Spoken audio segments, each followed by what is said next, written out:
This is Ella Star with your Key Races and Bets podcast for Saturday, August 2nd, 2025. This Key Races and Bets podcast is brought to you by Amwager.com, AMWAGER.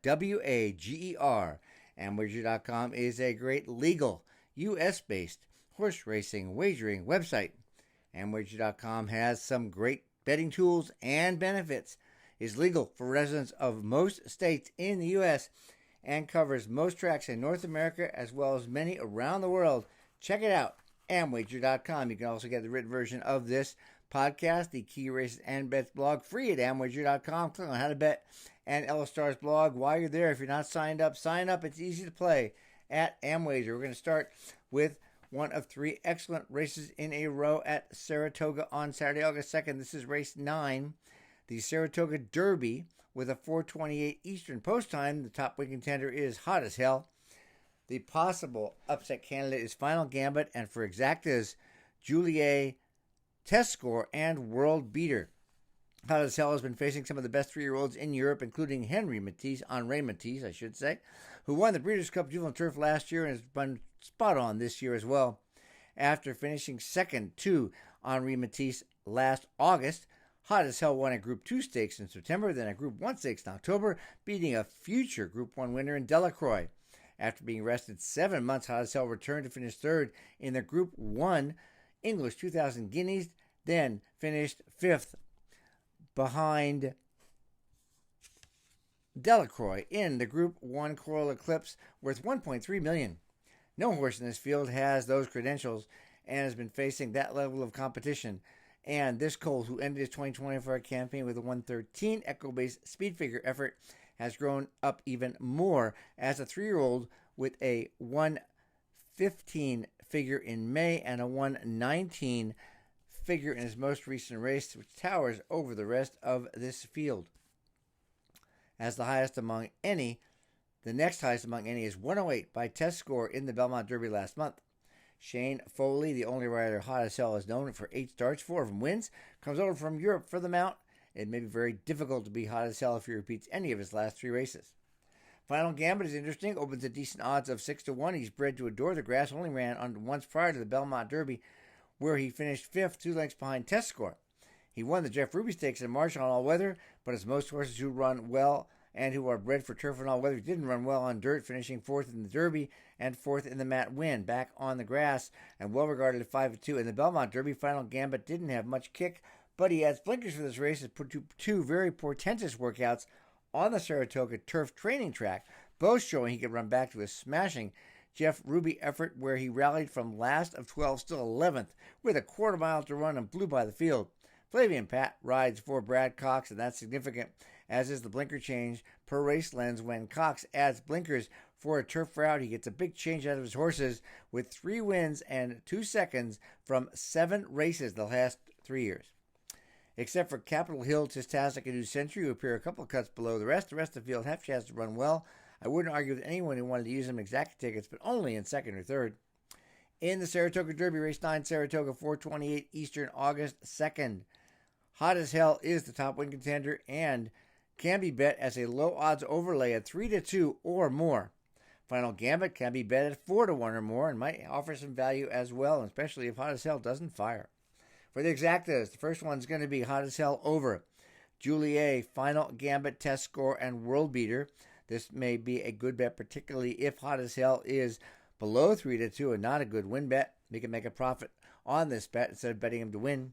The other exacta is going to be Final Gambit over Julie, Test Score, Hot as Hell, World Beater.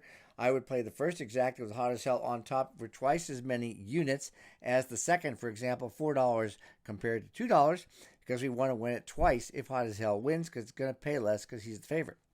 Doubles and pick threes, race 9, ticket 1, Hot as Hell, race 10, Ragtime, Killwin, Echo Sound, race 11, Sierra Leone, Wide Barrio, Post Time, and Fierceness. Doubles and pick 3, race bet number 2 for the double, and pick 3, Hot as Hell and Final Gambit in race 9, Ragtime, Killwin, Echo Sound in race 10, Sierra Leone in race 11. The third ticket is going to be Hot as Hell and Final Gambit in race 9, Echo Sound in race 10, Sierra Leone, Wide Barrio, Post Time, and Fierceness in race 11. In each ticket, we're singling the horse at the lowest odds, trying to hit it 3 times if the favorites win. Moving on to race 10, the Test Stakes. Race 10, Saratoga, 5:04 Eastern, Saturday, August 2nd. The top wing contender is Echo Sound. Other horses that can win are Kilwin and Ragtime. Echo Sound won the Victory Ride Stakes at Saratoga a little over 4 weeks ago under a hand ride for his second straight stakes win in a row. Luis Saez rides back from a good outside post, no matter who wants to lead early, which is likely me and Molly McGee. Echo Sound can stalk and run the same kind of race. She's really improved since returning from a 6-month layoff in May. First earning a 99, Echo-based speed figure improving to a field high 108, making her the one to beat. Kilwin won the Leslie's Lady Stakes at Churchill Downs at the 7 furlong distance of the test in her most recent race, is also on a definite pattern for improvement from a 92 Echo-based speed figure 3 back to 95, then 104. Jose Ortiz gets on. She's trained by Rusty Arnold, who also trains Echo Sound, so she must be respected. Ragtime is a perfect 2 for 2 in her career with both races at this 7 furlong trip. Although the last race was an allowance race, it was here at Saratoga. She earned a 101 figure. Pretty strong for an allowance race, and with improvement she can get to the level of 104, 108, Kilwin Echo Sound. Ragtime was eased up near the wire with a lot of gas left in the tank for this, and Mott is usually cautious with his young horses, mostly entering them in stakes, only when he thinks they're ready. So this filly rounds out the 3 contenders who combined have the bulk of the probability to win by far. In the test, race 10 Saratoga, 5:04 Eastern, as far as win bets go, with about a 40% probability to win, Echo Sound has fair odds of 3-2. For considering win bet, it still may be a low odds overlay even at those odds. Kilwin and Ragtime should be considered a 3-1 or more, and if we do get better than fair odds on 2 of the 3, we can gain the best mathematical edge by using something called a Dutching tool to prorate our wagers. This Dutching tool sets up the wagers so you get the same payoff no matter what.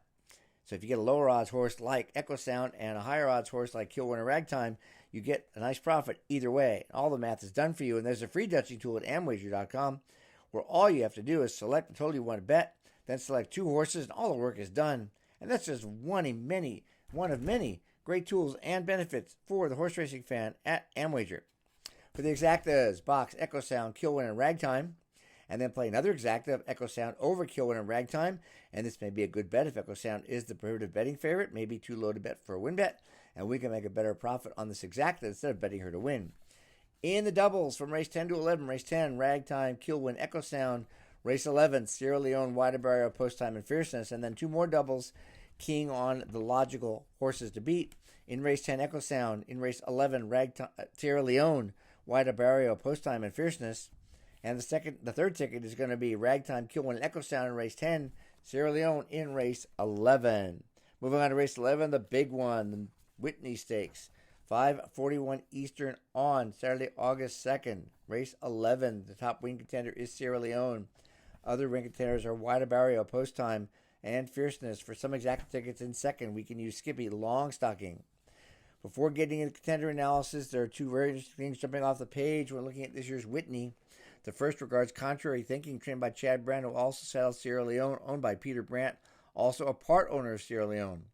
Contrary Thinking has run 5 times, never passed a mile, never around 2 turns. He won a first level allowance race, his most recent race. He won that race start to finish.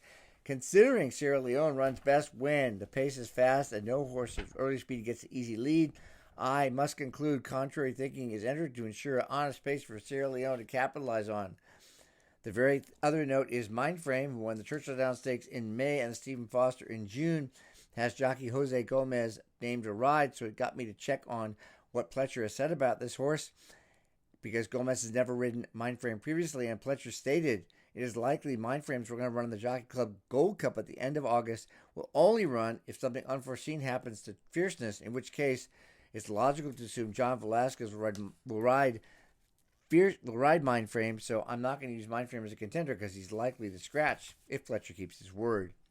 With those important factors in mind, I have to start with Sierra Leone as the one to beat, particularly if Mindframe withdraws, because Contrary Thinking is in the race. Sierra Leone rallied courageously in the Stephen Foster's most recent race, missing by a length of Mindframe, a length clear of another quality Grade 1 Stakes caliber horse in First Mission.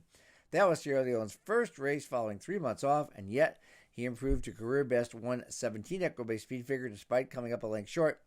That effort was 1 point higher than the 116 he earned winning the 2024 British Cup Classic, which is likely to be even higher in this race in his third start of the year, particularly with some strong early speed targets to run down in the form of his stablemate as well as Mama's Gold, who has led from the start in his last 6 races, earned all of his 6 wins leading from start to finish. White Barrio has won 10 of 20 starts on a fast track, which you'll likely get in this year's Whitney. In the 2023 Whitney, he stalked the pace setter in second for the first 3/4 of a mile and won easily by 6 lengths, earning a then career best 122 equibase speed figure. 3 years later, at the age of 6, he's still winning graded stakes, having captured the Pegasus World Cup in January of the 110 figure. Irad Ortiz Jr. has been aboard for the horse's last 5 wins, including the 2023 Whitney, and he, along with his agent, have chosen White Barrio over Skippy Longstocking, who Ortiz Jr. rode to victory in the Hollywood Gold Cup in his last start in May. Should be also noted Ortiz has ridden Mindframe to 3 graded stakes victories, but is riding White Barrio. Some readers may be surprised, some listeners may be surprised to hear that Post Time is a horse I consider with a chance to post the upset this year's Whitney, in spite of opening at double-digit odds. Given that the horse has never finished worse than third in 18 races, some people might agree. Most importantly, he was neck behind runner-up Krupe in last year's Whitney at 25-1.